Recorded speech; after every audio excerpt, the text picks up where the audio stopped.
Saudaraku, hari ini kita akan mulai topik baru, yaitu kisah para rasul. Karena kisah para rasul masih berjalan terus. Karena sebenarnya kisah para rasul adalah kisah perbuatan Roh Kudus. Dan Roh Kudus masih bekerja memakai gerejanya pada saat ini. Jadi apa yang terjadi dalam kisah para rasul masih terjadi juga sekarang ini. Sepanjang gereja merindukannya, sepanjang gereja memiliki iman, sepanjang gereja berdoa sungguh-sungguh, akan tanda ajaib, akan mujizat, akan penyataan Roh, akan karunia-karunia Roh, akan buah Roh, pasti itu akan terjadi lagi dalam sidang pada akhir zaman ini. Karena saya percaya Tuhan akan sangat memberkati sidangnya pada akhir zaman. Kalau kita teliti kisah rasul ini, kita akan mendapati bahwasanya apa yang diperbuat oleh murid-murid sama dengan yang diperbuat oleh Tuhan Yesus. Injil yang dikabarkan oleh murid-murid Tuhan Yesus sama dengan yang dikabarkan oleh Tuhan Yesus. Tanda ajaib, tanda mujizat yang sama terjadi dalam kisah rasul, terjadi juga dalam pelayanan Tuhan Yesus. Bahkan cara hidup murid-murid Tuhan Yesus sama dengan cara hidup Tuhan Yesus pada waktu dia di bumi ini. Sungguh-sungguh pemuritan Tuhan Yesus sangat berhasil. Mereka melihat bagaimana Tuhan mengajar dengan kuasa. Dengan orang-orang juga mengakui pengajaran macam apakah ini. Dia mengajar dengan kuasa.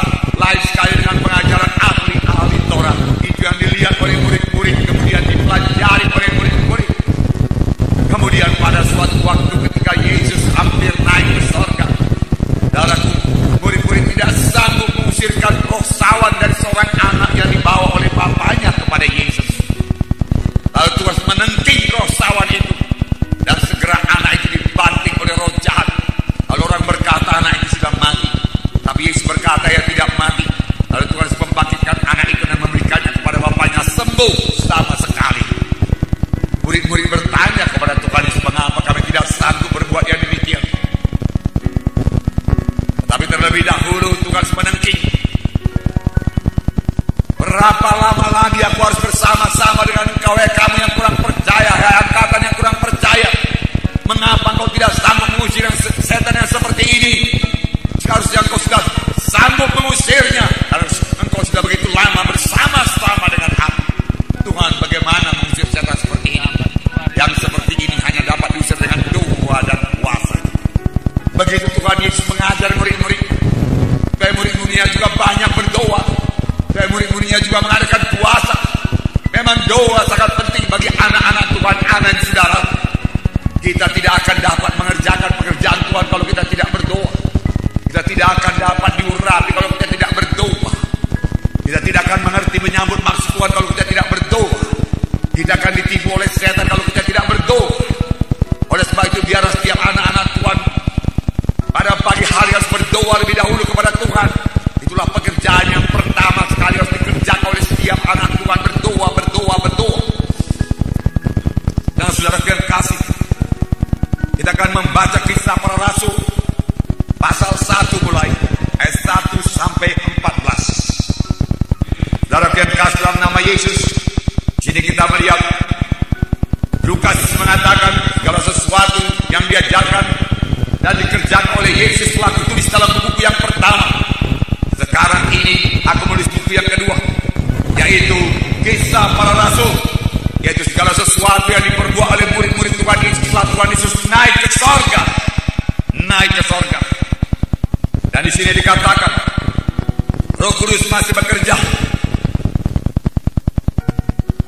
Roh Kuduslah yang melanjutkan pelayanan Tuhan Yesus melalui murid-muridnya. Jadi pelayanan Tuhan masih berlangsung terus.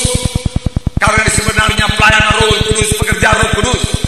Oleh sebab itu kisah para rasul bisa juga disebut dengan kisah perbuatan Roh Kudus.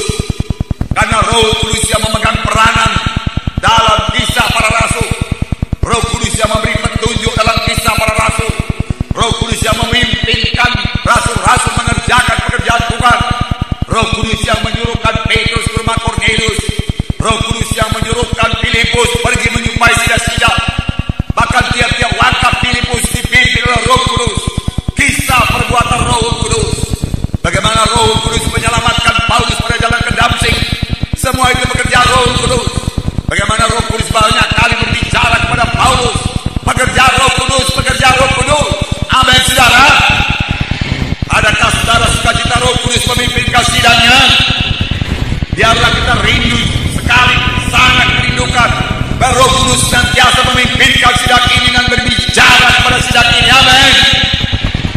Roh Kudus bicara kepada saudara, amin. Biarlah saudara patuh pada Roh Kudus, amin. Karena Roh Kudus belum berhenti bekerja, maka Roh Kudus mencari hati yang terbuka, telinga yang terbuka, hati yang patuh, hati yang tidak menuruti kehendak sendiri. Seluruh hidup yang diserahkan kepada Tuhan untuk melaksanakan kehendak Tuhan, bukan melaksanakan kehendak diri sendiri, maka Roh Kudus akan bicara kepadanya dan mengajarkan kepadanya banyak perkara, amin. Haleluya. Bahkan pada akhir zaman ini Roh Kudus mau memakai lebih banyak lagi anak-anaknya. Bahkan sebenarnya semua kita ini mau dipakai Roh Kudus menjadi pelayan-pelayan Tuhan. Haleluya.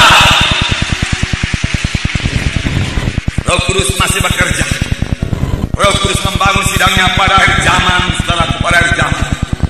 Nah, oleh sebab itu, karena Roh Kudus yang bekerja saudaraku, maka dalam tiap-tiap kebaktian, dalam tiap-tiap kebaktian, haleluya Tuhan, dalam tiap-tiap kebaktian, biarlah terjadi tanda jahit, tanda mujizat, amin.